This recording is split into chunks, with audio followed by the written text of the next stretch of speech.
बुद्धिदाता श्री गणेश, पूर्णवादाचार्य परमपूज्य डॉक्टर रामचंद्र महाराज पारनेरकर, पूर्णवाद वर्धिष्णू ॲडव्होकेट डॉक्टर विष्णू महाराज पारनेरकर, पूर्णवाद भूषण ॲडव्होकेट गणेशदादा पारनेरकर, माझे आई वडील मिस माधवी आणि बहिणी, जीवनकला मंडळ परभणी यांचे अध्यक्ष, पूर्णवाद संस्थेचे कार्याध्यक्ष हनुमंतराव कुलकर्णी साहेब, माझे वेटरनरी कॉलेजचे dean doctor Manjhi madam, doctor Markande sir, Iyer sir आणि उपस्थित माझे गुरुबंधू आणि भगिनींनो, आजचा हा सोहळा आमचा एक संस्मरणीय राहणार. कारण योगायोग जे आपण सांगत होते सकाळीपासून, त्यात अजून एक योगायोग मी सांगतो. 7 माझी जन्मतारीख पण आहे आणि हा 7वा सोहळा आहे. आणि पहिला योगायोग म्हणजे कोइन्सिडन्स म्हणजे परभणी माझी ज्ञानभूमी आहे. माझे 1987 ते 92 म्हणजे 5 वर्ष जीवनातला सुवर्णकाळ म्हणतो तो आपण इथं घालवलेला आहे. आणि मी इथं शिक्षण घेतलेलं आहे आणि जे ज्ञान मी मिळवलं आहे ते परभणीलाच मिळवलं. आणि सोहळासुद्धा मला जो पुरस्कार आहे तो परभणीला मिळतो आहे. हा माझा दुग्धशर्करा योग म्हणतात तसा आहे. दुसरा कोइन्सिडन्स किंवा योगायोग, मी ज्ञानापासून विज्ञानाकडे वळालो. म्हणजे ज्ञानापासून विज्ञान जे मिळतं त्याला मला 20 वर्ष लागली. 21 वर्षापासून मी महाराजांचा अनुयायी आहे. 21 वर्ष झाली मला उपासना घेऊन. आणि 21 वर्षामध्ये 20 वर्ष मला माझ्या सौभाग्यवतीने साथ दिली. तिच्याशिवाय हे शक्य नव्हतं. जो माझा प्रवास आहे आणि ते आमचा काल आमचा लग्नाचा 20वा वाढदिवस होता सर. 30 जानेवारी 1995 आमचं लग्न झालं. तर हा अजूनही त्यात ॲडिशनल योगायोग म्हणता येईल. आणि जे मी माझा प्रवास झालेला आहे, आम्ही प्रायव्हेट ऑर्गनायझेशनचं काम केल्यामुळे भरपूर प्रवास असायचा. महिन्यातून मी 15 दिवस बाहेर असतो. जरी 20 वर्ष झाली तरी माझे मुलं म्हणतात, पप्पा तुम्हाला लग्नाला 5 वर्ष झाली, तुम्ही 15 वर्ष बाहेरच होते. तर आणि जे 15 वर्ष म्हणा किंवा मुलांचं संगोपन म्हणा किंवा प्रपंच म्हणा खरंच माधवीने पूर्ण सांभाळला. तर आम्ही तिला पूर्णवादी पूर्णांगिनी म्हणतो. तिला आम्ही अर्धांगिनी नाही, माझी ती पूर्णांगिनी आहे. तर तिच्याशिवाय शक्य नाही. आणि आजचा जो मला यश मिळालं आहे हे सर्व तिच्यामुळे आहे. आणि हा जो पुरस्कार आहे आपण मी तिला समर्पित करतोय.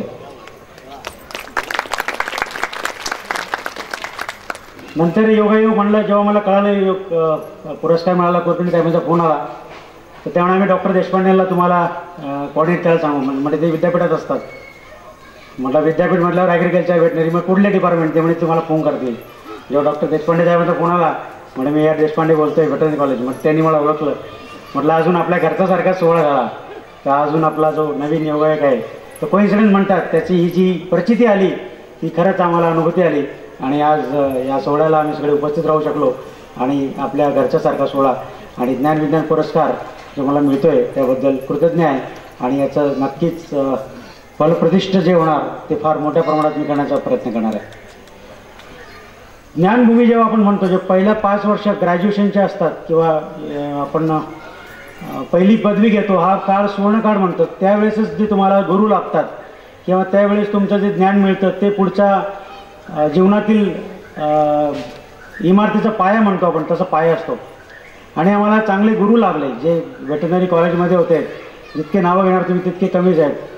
Doctor Bhokare, doctor Bakshi, doctor Qureshi, doctor Markande साहेब, डॉक्टर मोरे साहेब, बी देशपांडे आमचे डीन होते. त्यांनी प्रत्येकांनी आपला प्रत्येक टीचर प्रत्येक विषयात प्रज्ञ असून आपले जीव ओतून त्यांनी आम्हाला शिकवायचे. आणि आम्ही त्याचं परत अभ्यास करून त्याच्या परीक्षेला पारायण करून त्यांच्या परीक्षेला उत्तीर्ण व्हायचं. आणि असा प्रवास आमचा 5 वर्ष झाला.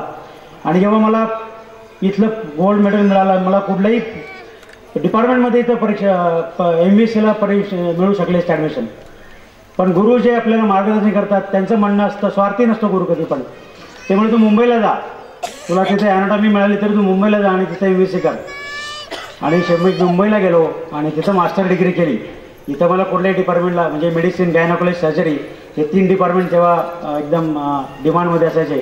पण मला फार्माकोलॉजी मिळालं मुंबईला, तरी ते म्हणे तू मुंबईला MBSC कर, तुझं तिथं चांगलं डेव्हलपमेंट होईल. आणि फार्माकॉलॉजी म्हणजे औषधीशास्त्र जेव्हा मी तिथं घेतलं आणि आमच्या औषधीशास्त्राची डिपार्टमेंटची प्रथा अशी आहे की तुमचा MSc होण्याच्या आधी तुम्हाला जॉब मिळतो. कारण फार्माकॉलॉजी म्हटल्यावर औषधीशास्त्राच्या कंपन्या भरपूर आहेत, त्यात तुम्हाला इमिजिएटली आज माझं 3 सेमिस्टर झाले होते, 4थं बाकी होतं, तर मला बायपमध्ये पहिला जॉब मिळाला आणि 4थं सेमिस्टर आम्ही नंतर नोकरीत असताना कंप्लीट केलेलं आहे. आणि तेव्हा मार्केटिंगमध्ये मी जॉईन झालो आणि मार्केटिंग क्षेत्र निवडल्यानंतर भ्रमंती असायची, महिनाभर आम्ही बाहेर असायचो.